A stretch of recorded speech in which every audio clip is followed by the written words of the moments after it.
Delhi high court का order बिल्कुल गलत था। हम इसको पहले भी कह चुके हैं और दिल्ली हाईकोर्ट ने अच्छी तरीके से ना लॉ का, ना सुप्रीम कोर्ट के पहले जजमेंट्स का, ना पॉक्सो एक्ट की प्रोविजंस का, ना आईपीसी के प्रोविजंस का, ना संविधान के प्रोविजंस का ध्यान रखा है। उन्होंने बस पता नहीं कैसे अपना ट्रिक की वजह से वो ऑर्डर पास कर दिया। उसमें बहुत सारी कमियां हैं। मुझे पूरी उम्मीद है कि जब ये जजमेंट लास्ट में दिल्ली सुप्रीम कोर्ट का आएगा तो उसमें बहुत अच्छा जजमेंट आएगा। जो हाईकोर्ट का व्यू रहा है कि इसमें वो 2C अट्रैक्ट नहीं होती, या जो पॉक्सो एक्ट में जो सिर्फ 7 साल की सजा का प्रॉब्लम, वो ऑर्डर हाईकोर्ट का बिल्कुल गलत था। इसमें बार बार हम कहते चले आ रहे हैं मैडम, बहुत बड़ी राहत है। मतलब क्योंकि लंबे समय से आप देख रहे हैं, जब से 23 तारीख से जजमेंट आया है दिल्ली हाईकोर्ट का, तब से प्रोटेस्ट चल रहे हैं देश में ना, तो ये बहुत बड़ी राहत है और हमें ऐसी राहत की उम्मीद थी। इस बात को हम पहले भी कह चुके थे। हमें उम्मीद है कि हाईकोर्ट का जो जजमेंट आया हुआ अभी, उस जजमेंट को सुप्रीम कोर्ट निश्चित रूप से स्टे करेगा। आज कर भी दिया। इसको आज कहते हैं और स्टे किया operation of the impede order. जो इम्पीड ऑर्डर है उसका ऑपरेशन क्रियान्वयन को स्टे किया गया है। तो वो जो ऑर्डर था जिसमें 2 बातें की गई थी हाईकोर्ट के द्वारा, एक तो सेंटेंस सस्पेंड की गई थी और दूसरा उसमें बेल ग्रांट करी गई थी। तो दोनों को स्टे कर दिया गया है। जब तक सुप्रीम कोर्ट से अपील डिसाइड नहीं हो जाती तब तक वो वहाँ स्टे रहेगा, यानी कि वो इसमें से छूट नहीं सकते। ये स्थिति है। और जहाँ तक विक्टिम के बेनिफिट का सवाल है, विक्टिम को तो बहुत बड़ी राहत हुई है। विक्टिम तो लंबे समय से, मैं देख रहा हूँ, कल भी प्रोटेस्ट किया, परसों भी आप लोग कवर भी कर रहे हैं विक्टिम की। वो तो 2017 से लड़ रही है। अपने परिवार को खोया उसने, अपने पिता को खोया, अपने करीबी लोगों को खोया। सवाल यही बनता है कि आज भले सुप्रीम कोर्ट ने स्टे दे दिया हो, लेकिन उन्होंने भी एक बहुत भारी शब्द का इस्तेमाल किया है कि फिलहाल के लिए हम इस पर स्टे देते हैं। बाकी का जो मामला है, जो कानूनी दाव पेच है, जिसका इस्तेमाल करके दिल्ली हाईकोर्ट में बेल ली गई, स्टे लिया गया उनके सजा पे, उसे आप कैसे देखते हैं?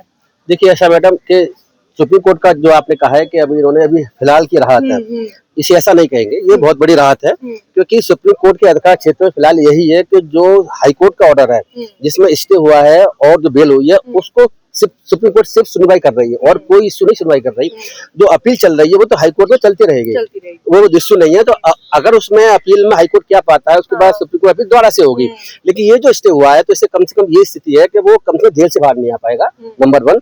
और इसलिए विक्टिम को जो खतरा है जान को, आप सत्य से कह नहीं सकते, उनके फादर को, भाई को, बहुत से लोगों के अटैक हुए हैं, वकील के साथ भी अटैक हुआ है, तो वो चीज अब रुक जाएगी, ऐसा कह सकते। लेकिन उस खतरे को तो दिल्ली हाईकोर्ट खतरा मान ही नहीं रही है ना। दिल्ली हाईकोर्ट तो कह रही है पुलिस है आपकी सुरक्षा के लिए। दिल्ली हाईकोर्ट का ऑर्डर बिल्कुल गलत था। हम इसको पहले भी कह चुके हैं और दिल्ली हाईकोर्ट ने अच्छी तरीके से ना लॉ का, ना सुप्रीम कोर्ट के पहले जजमेंट्स का, ना पॉक्सो एक्ट की प्रोविजंस का, ना आईपीसी के प्रोविजंस का, ना संविधान के प्रोविजंस का ध्यान रखा है। उन्होंने बस पता नहीं कैसे अपना ट्रिक की वजह से वो ऑर्डर पास कर दिया।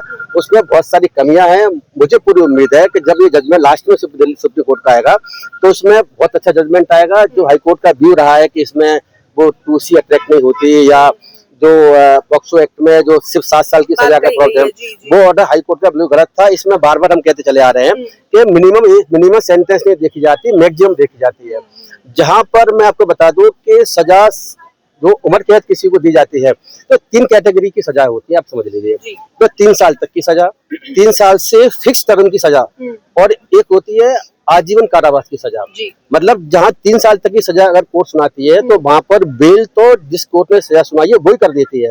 अपीलेट कोर्ट में जाने की आवश्यकता भी नहीं है, खुद ही बेल कर देती है और सेंटेंस सस्पेंड भी कर देती है। अपीलेट कोर्ट में जो केस जाता है तो वो भी सेंटेंस सस्पेंड कर देती है और बेल भी कर देती है। और लेकिन अब दूसरी कैटेगरी आती है, वो आती है कि जिसमें सजा फिक्स टर्म की होती है, यानी कि 4 साल, 5 साल, 10 साल, 20 साल। जहाँ फिक्स टर्म सजा होती है वहां पर लॉ ये है कि जो अपीलेट कोर्ट है यानी हाई कोर्ट है, वो जनरली सेंटेंस सस्पेंड कर देगी, जबकि अगर वो जल्दी से सुनवाई अपील की नहीं कर सकती है। अगर वो 5 साल में, 10 साल में सुनवाई करने वाली है तो पता चले 10 साल की सजा है और 10 साल बाद सुनवाई करेगी तो वो सस्पेंशन करना पड़ता है, ये लॉ है। लेकिन जहाँ उम्र कैद की सजा है वो एक एक्सेप्शन है। वहां पर क्या होता है कि जो उम्र कैद की सजा जिसको दी जाती है, जिसके सेंगर केस में दी गई है, वहां पर सजा का सस्पेंड करने का, बिल करने का नियम नहीं है, वो एक्सेप्शन होता है। मतलब ये कि सजा सस्पेंड नहीं होगी, ना बिल ग्रांट होगी। तो आपका कहना है हाई कोर्ट के जजमेंट की नीयत पर कहीं ना कहीं शक है? मैं ऐसा तो नहीं कहूंगा, लेकिन वो जजेस जो है लॉ को समझ नहीं पाए। अच्छा, इसमें सुप्रीम कोर्ट तो उनसे पूछ सकता है ना कि किस आधार पर उन्होंने फैसला किया? नहीं, सुप्रीम कोर्ट तो जजमेंट को देख रहा है ना जी। आज सुप्रीम कोर्ट ने जजमेंट के कई पैरे का जिक्र हुआ है जो सॉलिसिटर जनरल थे इंडिया के, सीबीआई की तरफ से। जैसे कि हाई कोर्ट ने ये कहा कि MP MLA जो है वो पॉक्सो वाले मामले में उसमें नहीं आते, इस वजह से उन्हें लाइफ इम्प्रिजनमेंट नहीं मिलेगी और 7 साल की सजा जो वो काट चुके हैं। लेकिन सुप्रीम कोर्ट में जब ये बात आई तो उन्होंने ये बात बाकायदा मानी है कि क्योंकि उस वक्त वो उस एरिया के बाहुबली थे, MLA थे, एक ताकतवर व्यक्ति थे और समाज के प्रति उत्तरदायी थे। इसलिए उस वक्त जब उन्होंने ये किया, इस वक्त ये गुनाह जब उन्होंने किया, तो उस वक्त की बात को लेना चाहिए और उसी आधार पर उन्हें सजा दी जानी चाहिए। इस वजह से उन्होंने स्टे लगाया कि इस पर आगे चर्चा हो सकती है। देखिए ऐसा है, जहाँ एमएलए एमपी का सवाल है जी उस संबंध में सुप्रीम कोर्ट ने कुछ भी नहीं कहा है। जी सुप्रीम कोर्ट ही विचार करेगा कि एमपी एमएलए पब्लिक सर्वेंट की कैटेगरी में आते हैं नहीं आते जी। हैं। आज उन्होंने इस संबंध में कुछ भी नहीं कहा है। यही तो मेन चर्चा का विषय है। नहीं, और चर्चा भी है, लेकिन बात यह है कि जैसे आपने कहा कि उम्र कैद की सजा नहीं मिली है, उम्र कैद की सजा मिली हुई है, क्योंकि 2 सजा होती है उम्र कैद में भी। तो उम्र कैद की होती है, उम्र कैद का मतलब दूसरी सजा होती है उम्र कैद, इसका मतलब है कि रिमाइंडर ऑफ द लाइफ, मतलब बच्ची कुछ लाइफ है, सारी लाइफ तक उससे जेल रहना पड़ेगा। तो 2 कैटेगरी की सजाएं पॉक्सो में, जो मर्डर केस में भी नहीं है। उम्र कैद दूसरी है, उम्र कैद प्लस रिमाइंडर ऑफ लाइफ। इस केस में उम्र कैद प्लस रिमाइंडर ऑफ लाइफ की सजा दी गई थी। तो इसमें हाईकोर्ट का कहना यह था कि रिमाइंडर ऑफ द लाइफ की सजा इसमें नहीं बनती है, लेकिन लाइफ की सजा तो वैसे ही बनती है।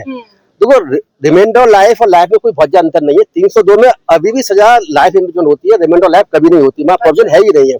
तो क्या मर्डर केस से हल्का थोड़ी है? मर्डर केस भी एक बहुत गंभीर केस, पॉक्सो जो केस है उसमें सजा तो फांसी की है भी नहीं इन केसेस में, लेकिन वहाँ तो मर्डर फांसी की सजा मिलती है और उम्र की सजा मिलती है। तो ये हाईकोर्ट का ऑर्डर बिल्कुल गलत था, जिन्होंने मिनिमम सेंटेंस को देख करके ये डिसीजन दिया है, न कि मैक्सिमम सेंटेंस को देख। सर, इस फैसले के बाद और भी तमाम जो फैसले हैं उन पर भी उम्मीद की किरण आप देख सकते हैं, या जैसे अंकिता भंडारी का मामला है उसमें भी बीजेपी के नेताओं के नाम सामने आ रहे हैं। उसके अलावा आप ही अपने वीडियोस देखे होंगे किस तरीके से बीजेपी महिला काउंसलर है, उनके पति का सामने वो वीडियो जिसमें महिला को धमका रहे हैं और ये कह रहे हैं कि आप मेरा कुछ नहीं बिगाड़ सकते। मध्य प्रदेश बिल्कुल वो वीडियो सामने आ रही है और आप साफ तौर पर देख सकते हैं कि ताकत का दुरुपयोग किस हद तक हो रहा है इस देश में, और खासतौर से महिलाओं के खिलाफ। तो इस तरीके के मामले जब हम देखते हैं कि वो पीड़िता जो 2017 से लड़ रही है, पहले उसने आत्मदाह की कोशिश की, तब जाके उसका FIR होता है, और अब एक बार फिर जब वो रात की सांस ले रही होती है तो उसे पता चलता है कि उसका जो आरोपी है वो आ सकता है जेल से बाहर कभी भी।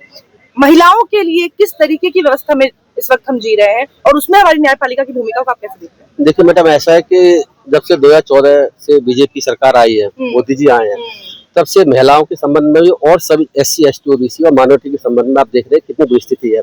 सरकारें पूरी तरीके से गुंडे बदमाशों का साथ दे रही है। इस वक्त जो इंसिडेंट हुई है आप सब देख रहे हैं, पहले जो है मुसलमानों की जो फतवारा इंसिडेंट होती है सब देखते हैं, कोई FIR नहीं होती, कुछ भी नहीं होता।